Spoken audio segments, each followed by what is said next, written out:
స్తోత్రం చెప్తాం. హల్లెలూయా. మంచిదండి. 2020 సంవత్సరంలో 8వ నెలలో 4వ ఆదివారం దేవుని పాసన్నిధికి కూడి వచ్చిన మీకందరికీ మన ప్రభువును రక్షకుడైన యేసుక్రీస్తు ప్రభు వారి శుభనామంలో అందరికీ శుభాభివందనాలు తెలియజేసిన అందరికీ వందనాలమ్మా.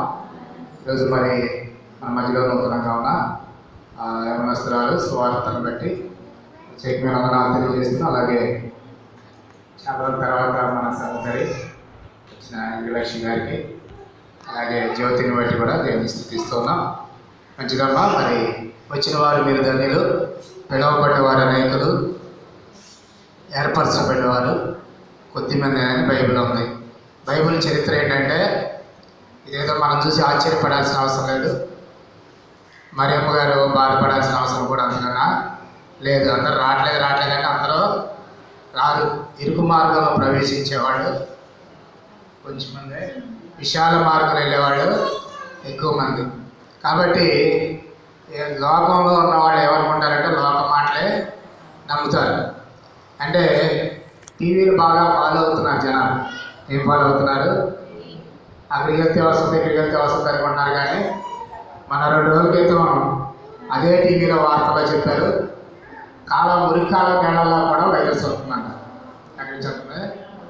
మురికాల నీళ్ళల్లో హైదరాబాద్లో టెస్ట్ చేస్తే అందులో వైరస్ ఉంది. ఆ నీళ్ళు వాడిన 6 లక్షల మందికి వచ్చింది అన్నారు. ఎంతమందికి అంట? 6 లక్షల మందికి వచ్చింది. కొంతమందికి ఉంది, కొంతమందికి తగ్గిపోయింది. కాబట్టి డిసెంబర్కి మీకు ఒక శుభవార్త ఏంటంటే డిసెంబర్కి అందరికి వచ్చేస్తుందంట. ఏంటమ్మా? డిసెంబర్ నెలకి అందరికి వస్తుందట. నువ్వు గుడికి వచ్చినా వస్తుంది, గుడికి రాకపోయినా వస్తుంది. ఎందుకంటే అది కమ్యూనిటీ స్ప్రెడ్ అయిపోతుంది. కాబట్టి ఏమంటారంటే భయపడద్దు, ధైర్యంగా ఉండండి. అది మామూలుగా 2 వారాలు ఉంటే జ్వరం లాంటిదే. కాబట్టి దీని గురించి కంగారు పడిపోకండి అని చెప్పి చెప్తున్నారు. మీరు చూసే టీవీలో, అవునా? మీరు చూసే టీవీ నేను కూడా చూస్తున్నా ఫోన్లో. దేవుని స్తోత్రం. హల్లెలూయా. ఏమంటున్నారు? కాబట్టి ఇది మామూలు జ్వరం లాంటిదే, మందు అయితే లేదు కానీ జాగ్రత్తగా ఉండండి అని చెప్తున్నారు, ధైర్యంగా ఉండండి అని చెప్తున్నారు. మరి దీనికోసం ఏం మానుకున్నాం?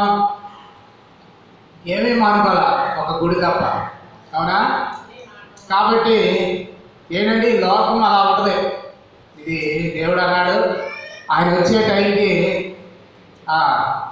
మనుషులందరిలో ప్రేమ చల్లారిపోతుందని, భక్తులు తగ్గిపోతారని లేఖనాలు సెలవిస్తుంది. సరే, ఇదేమనుకున్నా కడుపు చించుకుంటే కాళ్ళ మీద పడుతున్నట్టుగా మనం ఎన్ని చెప్పుకున్నా జరుగుతూ ఉండదు. కొంచెం కొంచెం నమ్మకం పెరిగే కొద్దీ జనాలు అప్పుడు వస్తారు. అప్పుడు మీకు ఒక మాట చెప్తున్నానండి. యేసు ప్రభువుని సిలువేసినప్పుడు అందరూ పారిపోయారు. పారిపోయినట్టు ఉండకుండా పారిపోయినాడు ఎక్కడో యేసు ప్రభు శిష్యులోనే దాక్కున్నారు. కానీ యేసు ప్రభువుకి మంచి శిష్యుడు పేతురు ఏం చేశాడంటే ఆయన వెనకాలే తచ్చిలాడుతున్నాడు. అప్పుడు అడిగారు అతన్ని, అయ్యా నువ్వు కూడా యేసు ప్రభు శిష్యుడే కదా, నేను చూసావు అక్కడంటే. ఏమన్నాడు ఆయన?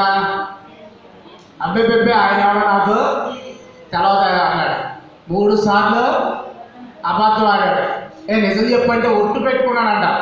అన్నాడు, చెప్పనమ్మా, ఏం పెట్టుకున్నాడు? ఒట్టు పెట్టుకున్నాడంట. అట్లా అయిపోయింది ఇప్పుడు, అవునా అమ్మా? అలాంటి శోధన వచ్చింది. గుడికి వెళ్ళాడు, ఎవరు పేరు చెప్పండి. అబ్బెబ్బెబ్బే, మేము వెళ్ళలేదు, మేము ఎప్పుడో మానేసాం, అసలు అయ్యారు ఎవరో తెలవదన్నట్టుగా మాట్లాడారు, అవునా? దేని స్తోత్రం. హల్లెలూయా. ఇవన్నీ ఎందుకు వస్తాయండి? ఎవరు భక్తి ఎలాంటిదో, ఎవరు బుద్ధి ఎలాంటిదో తెలవడానికి కరోనా వచ్చింది. దేని స్తోత్రం చెప్పండి. మన భక్తి గట్టిగా ఒట్టిగా, మన బుద్ధిలో మంచిగా చెడ్డగా తెలవడానికి ఇలాంటివన్నీ వస్తున్నాయి. కాబట్టి ఇవి ఏమొచ్చినా అది అంటారు కదా, నీట ముంచినా పాలు ముంచినా ఎవరు ముంచాలి? దేవుడే ముంచాలి. వాక్యాన్ని చదువుకుందాం. ద్వితీయోపదేశకాండం 32వ అధ్యాయము 39వ వచనం చదువుకున్నాం. ద్వితీయోపదేశకాండం 32వ అధ్యాయము 39వ వచనం. ఇదిగో నేనే దేవుడను, నేను తప్ప వేరొక దేవుడు లేడు. వినమ్మా, వృత్తి నొందించువాడను, బ్రతికించువాడను నేనే, గాయపరచువాడను, స్వస్థపరచువాడను నేనే, నా చేతిలో నుండి విడిపించువాడేవాడు. దేవుని స్తోత్రం చెప్పండి. హల్లెలూయా. మళ్ళీ చెప్తున్నా ఈ మాట చెప్పండి. నా వెనకాల వృత్తి నొందించువాడను, గట్టి చెప్పండి. వృత్తి నొందించువాడను, బ్రతికించువాడను నేనే, గాయపరచువాడను, స్వస్థపరచువాడను నేనే, నా చేతిలో నుండి విడిపించువాడెవడనో లేడు. అర్థమైందండి విషయం. ఇప్పుడు ఏంటి పరిస్థితి? బ్రతికించాలన్నా దేవుడే, మృతి నిందించేవాడైనా, చంపాలన్నా దేవుడే, గాయం చేసేది ఆయనే, స్వస్థపరిచేది ఆయనే. కాబట్టి మనం ఏం చేయాలి? దేవుడికి దూరం అవ్వకుండా ఉండాలి. పిల్లల్ని కొడతారు, కొట్టినప్పుడు తల్లిదండ్రులు వాడి దూరం వెళ్ళిపోతే ఎవరికి నష్టం? ఎవరికి? ఇప్పుడు పిల్లలు కొట్టారు, నేను మీ దగ్గర ఉన్నా వెళ్ళిపోయాడు అనుకో, ఎవరికి నష్టం? అమ్మా మీకు ఇలా అర్థం కాలేదుగా నేను ఎప్పుడు చెప్తున్నా. ఇప్పుడు చెరువు మీద నక్క అలిగింది, చెరువు మీద చిచి ఈ చెరువులో నీళ్ళు నేను తాగనని నక్క అలిగింది. చెరువు ఎండుద్దా, నక్క ఎండుద్దా? మాట్లాడేనమ్మా. చెరువు ఎండుద్దా? ఎవరికి ఎండుద్ది?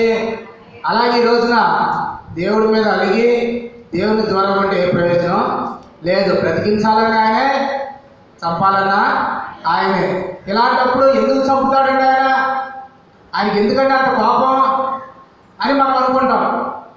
దేవుడు చంపించడానికి పుట్టింది, గాయపరచడానికి మనం పుట్టించింది అనుకుంటాం. దేవుడు స్వతహాగా ఆయన చేయడండి.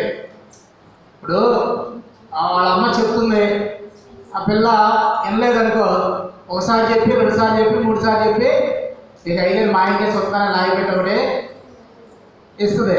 అవునా? అలా ఎన్నిసార్లు పట్టాలి నీ పిల్లల్ని? ఎందుకని? చెప్పి చెప్పి చెప్పి చివరికి వాడి దెబ్బలు ఆడే మాట్లాడాడమ్మా. అర్థం చెప్పేది.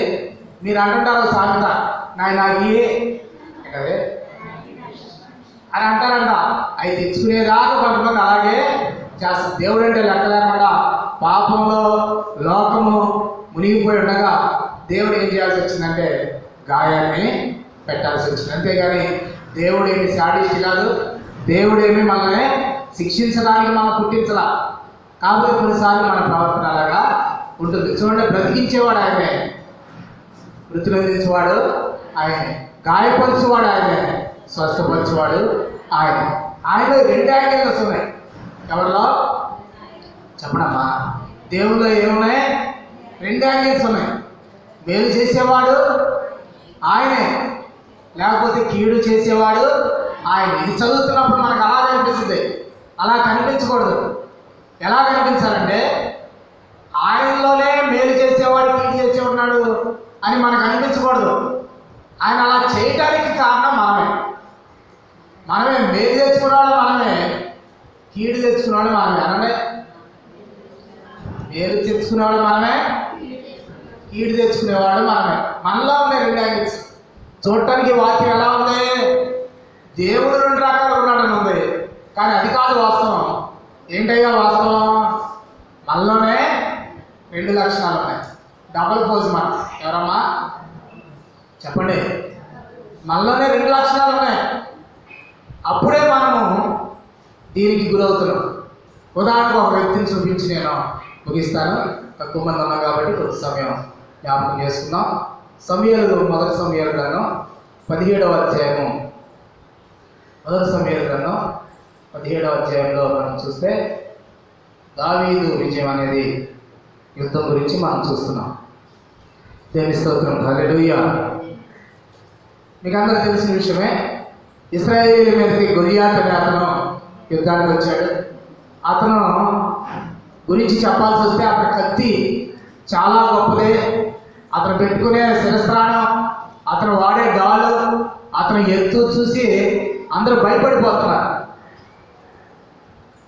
భయపడిపోతుంటే ఇశ్రాయేలు రాజు కూడా అతని గురించి తలుచుకున్నప్పుడల్లా వీళ్ళు భయపడిపోయి వారు 40 రోజులు అతను ఎదుర్కోలేకపోయారు. అయితే దావీదు అతను ఎదుర్కోవడానికి వెళ్ళాడు. తెలుస్తోంది చెప్పండి హల్లెలూయా. దావీదు వయసు చిన్నవాడు, యుద్ధం నేర్పరి కానివాడు. ఇక్కడ ఒక విషయాన్ని మనం చూడాలి. అదేంటంటే 17వ అధ్యాయంలో 45 వచ్చిన దావీదు, చెప్పండి నేను గల దావీదు, నీవు కత్తియు ఈటయు బళ్ళెమును ధరించుకొని నా మీదికి వచ్చుచున్నావు. అయితే నీవు తిరస్కరించిన ఇశ్రాయేలీల సైన్యములకు అధిపతియగు యెహోవా పేరట నేను నీ మీదికి వచ్చుచున్నాను. ఈ దినమున యెహోవా నిన్ను నా చేతికి అప్పగించును. నేను నిన్ను చంపి నీ తల తెగవేతును. ఇశ్రాయేలులో దేవుడున్నాడని లోక నివాసులందరూ తెలుసుకున్నట్లు నేను ఈ దినమున ఫిలిష్తీయుల యొక్క కళేబరమును ఆకాశ పక్షులకును భూమృగములకును ఇత్తును అని దావీదు చెప్పాడు. దేవుని స్తోత్రం చెప్పండి హల్లెలూయా. ఇక్కడ ఒక మాట, ఇంట్రెస్టింగ్ మాట మళ్ళీ చెప్తున్నాను, వెనకాల చెప్పండి. నేను నిన్ను చంపి నీ తల తెగవేతును అని దావీదు అన్నాడు. ఏమన్నాడమ్మా? నిన్ను చంపి నీ తల తెగేస్తానన్నాడు. ఇప్పుడు దావీదు చూడండి ఒకసారి 40 వచనంలో,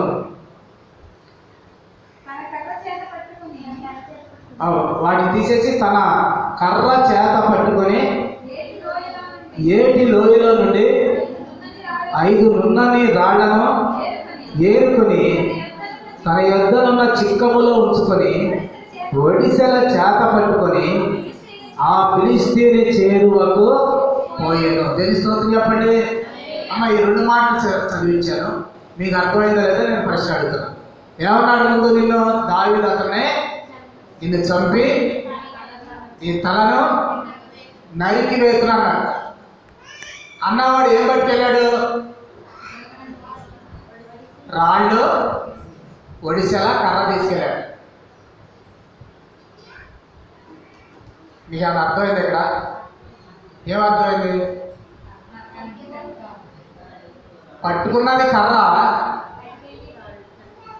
రాళ్ళు, ఒడిసెల. కర్ర పట్టుకెళ్ళేవాడు ఏమన్నాడు అతనితో? నీ తల తెగేస్తానన్నాడు. కర్రతో తల తెగుద్దా? మరి ఏంటా ధైర్యం?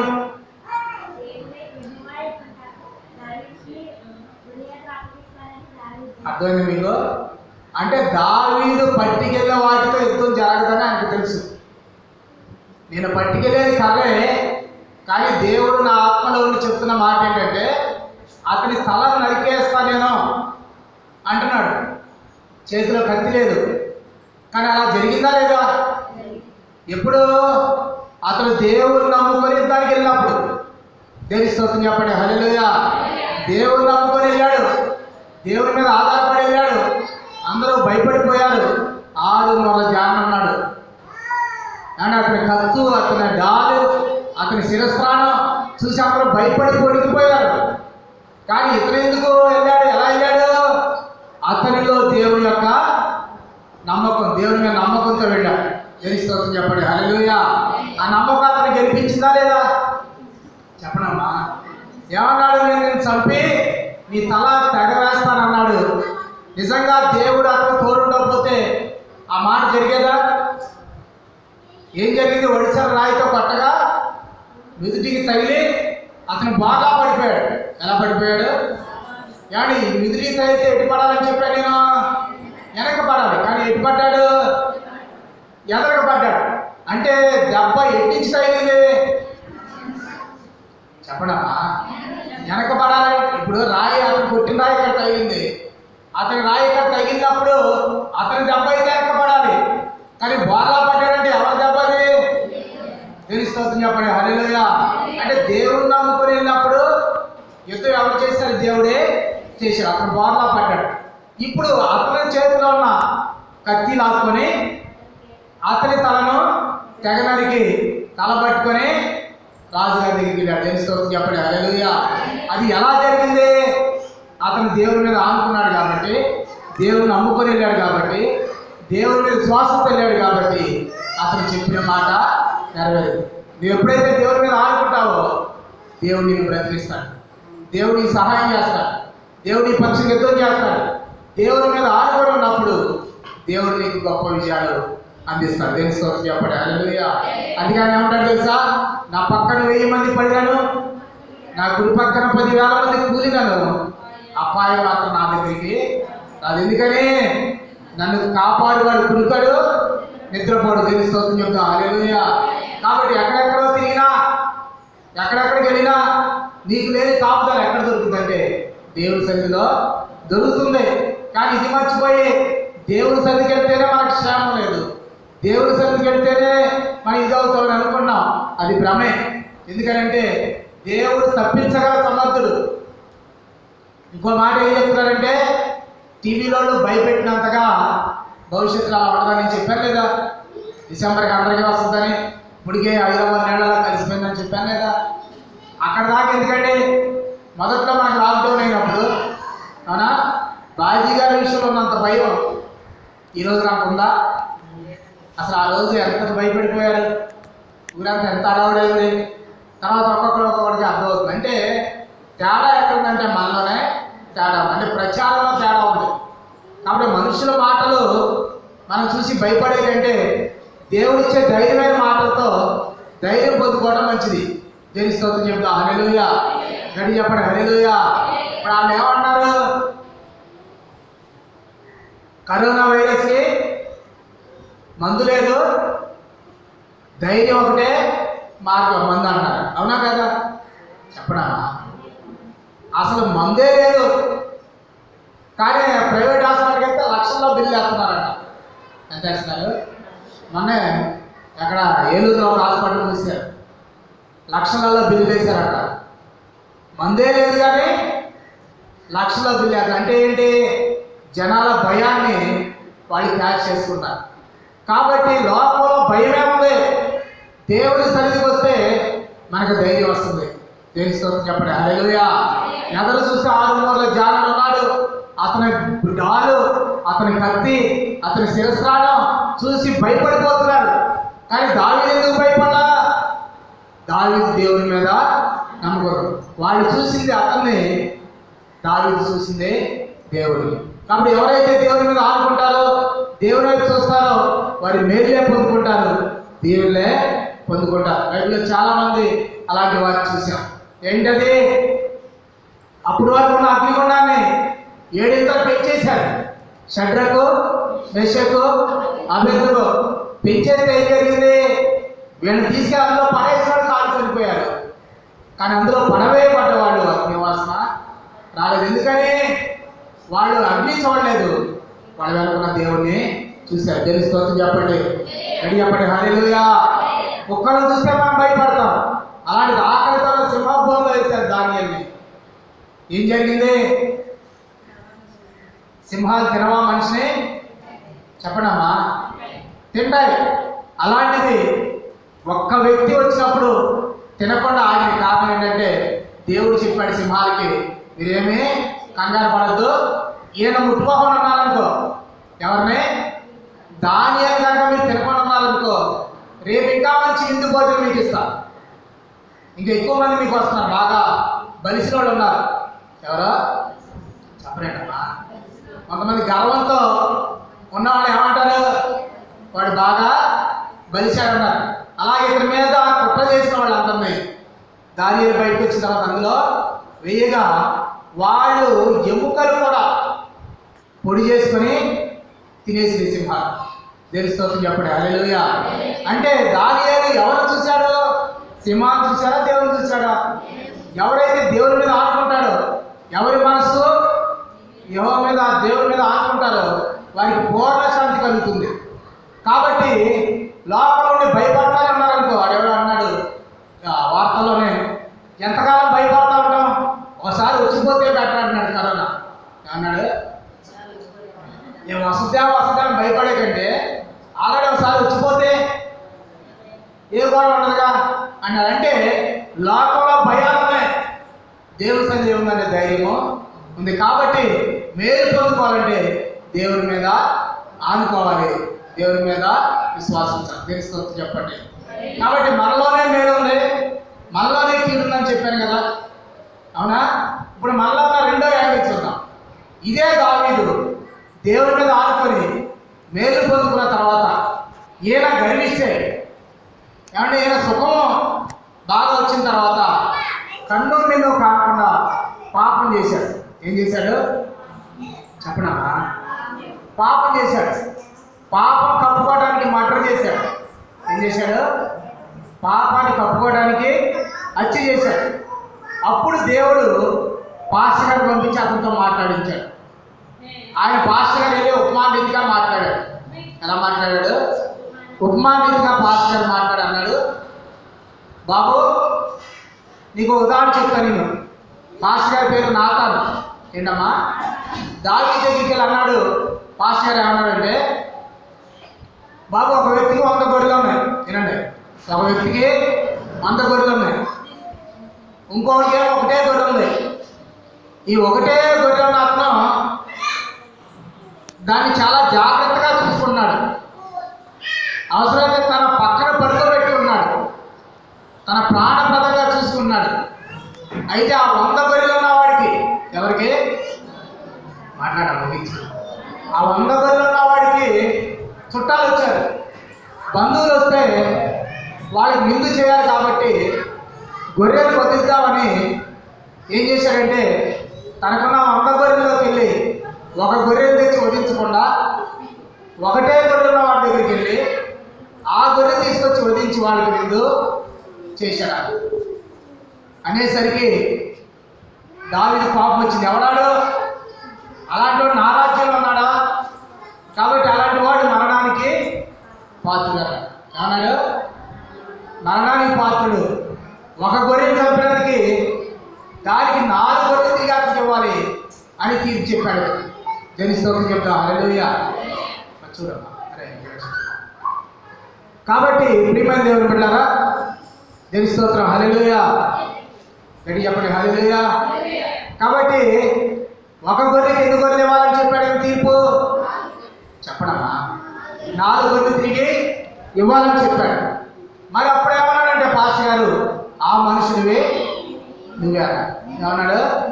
నువ్వే. నీకు ఇంతమందిని దేవుడు ఇవ్వగా, కానీ ఒక్కతే ఉన్న ఒకగానొక్క భార్య అయిన ఉరియా భార్య అయిన ఆ విషయంలో నువ్వు ఇలా చేశావు, కాబట్టి నీకు కూడా అలాగే జరుగుతుందని చెప్పాడు. దేవుని స్తోత్రం చెప్పండి, గట్టి చెప్పండి. ఆమె విషయంలో ఆయన ఎంత తప్పు చేశాడో తన ఇంట్లో ఆడపిల్లకి అలా జరిగింది. అదంతా చెప్పడానికి నా మనసు రావట్లేదు. సొంత కుమార్తెనే కొడుకు వరుస అయినవాడే పాడు చేశాడు. తామారిని ఆమోన్ అనేవాడు పాడు చేశాడు. అలాగే ఒక గొర్రెకి 4 గొర్రెలు ఇవ్వాలని చెప్పాడు. చూసారా? ఒకరిని చంపినందుకు ఇంట్లో 4 చనిపోయారు. ఎంతమంది? మరి ఇది ఎవరు కొని తెచ్చుకున్నాడు? ఇప్పుడు ఆ శిక్ష దేవుడు ఎందుకు ఇచ్చాడు? దావీదు చేసిన తప్పును బట్టి దావీదు దేవుడు ఆ శిక్ష ఇచ్చాడు. ఇప్పుడు నేను చెప్పేది మీకు అర్థమవుతుందో లేదో? ఫస్ట్ చదివిన వాక్యం ఏంటి? గాయపరచువాడను, స్వస్థపరచువాడను, మృతునందించువాడను, బ్రతికించేవాడను. ఎందుకని అలా అన్నాడు? మనం చేసే పనులు బట్టే అన్నాడు. కాబట్టి మనం ఏం నేర్చుకోవాలంటే, దావీదు దేవుడి మీద ఆడుకున్నప్పుడు దేవుడు ఏం చేశాడు? ఆయన పక్షగీతం చేశాడు, మేలు చేశాడు, ఆశీర్వదించాడు. దావీదు దేవుడు దూరమై పాపం చేసినప్పుడు దేవుడు అతని మీదకి ఆ శిక్ష రప్పించాడు. దేవుడు పక్షపాతం లేదు. దేవుడు ఒకళ్ళొకలా ఇంకోళ్ళొకలా చూడడం. చాలా సందర్భాల్లో మనమే కొని తెచ్చుకుంటాం. ఆ సందర్భంలో అతను పాపని ఒప్పుకొని కన్నీరు గార్చి విడిచిపెట్టినప్పుడు మరలా దేవుడు అతన్ని క్షమించాడు, కానీ ఆ యొక్క పర్యవసానం అనుభవించాడు. ఈ మాట ఎందుకు చెప్తున్నానంటే, బయట ఉన్న పరిస్థితులు చూడొద్దు, బయట ఉన్న భయాలు చూడొద్దు. మనం ఎవరు చూడాలంటే దేవుడి మీదే ఆనుకోవాలి. దేవుడి వైపు చూస్తే దేవుడి సమస్తము సాధ్యమైనది, అసాధ్యమైనది ఏది లేదు. అవునా? చెప్పండి. షుగర్ వ్యాధుంది, చాలా కష్టం, అతను అయిపోయాడు అనుకున్న పరిస్థితిలో కూడా జయరాజు గారిని దేవుడు లేవనెత్తాడు లేదా? మరి ఆయన ఏడాది గుళ్ళకి రాలేదంటే ఇంకా మీరు భయపడుతున్నారని ఆయన రాలేదు. వస్తానని అడుగుతున్నా ఇంకా భయపడేవాళ్ళు ఉన్నారని ఆపుతున్నాం. గరిస్తోత్రం చెప్తా హల్లెలూయా. ఎందుకంటే దేవుడికి అసాధ్యమైనది ఏది లేదు. కాబట్టి ఈ సందర్భంలో మీరు ధైర్యం తెచ్చుకోండి, దేవుడి మీద ఆధారపడండి. ఏమైనా దావీదు లాగా మనం అతిక్రమ క్రియలు చేస్తుంటే క్షమించమని అడిగి దేవుడి సన్నిధిలో మనం ఏం పొందుకోవాలంటే కృపను మనం పొందుకోవాలి. దేవుడిలో తేడా లేదు. ఆయన ఏదైనా చేయగలడు, ఆయన గాయం చేయగలడు, గాయాన్ని మానవి స్వస్థత ఇవ్వగలడు, ఆయన బ్రతికించగలడు. మనం వ్యతిరేకంగా చేస్తే శిక్ష కూడా ఆయన పంపించగలడు. కాబట్టి తేడా ఆయనలో లేదు. ఎవరిలో ఉందండి? చెప్పండి, ఎవరిలో ఉంది తేడా? మనలోనే తేడా ఉంది. కాబట్టి మనుషులు మారి ఇకనైనా వారి జీవితాల్లో సరి చేసుకొని పాపాలు విడిచిపెడితే మళ్ళీ ఇలాంటి తెగుల్ని రాకుండా దేవుడు తాపరిస్తాడు. కనుక మనందరం ప్రార్థన చేయవలసిన వారమై విన్నాం. కాబట్టి మీరు కూడా మీ వ్యక్తిగత జీవితంలో దేవుడి మీద ఆధారపడండి. దేవుడు తప్పనిసరి నీ ఊహించని సంఘటనలు, గొప్ప గొప్ప కార్యాలు, మేలులు దేవుడు చేయగలడు. నీకు అవసరమైనది అని కూడా దేవుడు ఇవ్వగలడని నమ్మి మన దేవుని స్తోత్రం చెప్తాం. హల్లెలూయా. తల నుంచి కళ్ళు మూసుకొని ప్రార్థన చేసుకున్నాం. తల నుంచి కళ్ళు మూసుకొని